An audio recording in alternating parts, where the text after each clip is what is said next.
ఆసరా మహారాజు తానే సమిధల్లె మారి నిలువెల్లా వెలిగెరా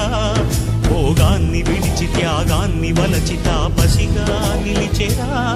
జనక్షేమమే తన సంకల్పముగా తన ఊపిరి హోమజ్వాలలుగా స్వర్గాన్నే శాసించెనురా అమృతమును ఆహ్వానించెనురా జాడతో ఈ వేళ జన జీవితాలు చిగురించేలా కాలసీమలో ఈ వేళ రతనాల ధారలే కురిసేలా కల్లు కల్లు మని సిరిము వల్లే చినుకే చేరగా జల్లు జల్లు మని పులకింతల్లు పుడమే పాడగా హరివిల్లు నెత్తి కరిమబ్బు వాన బాణాలే వేయని నిలువెల్ల మనసు వడగళ్ళు తాకి కడగళ్ళే తీరని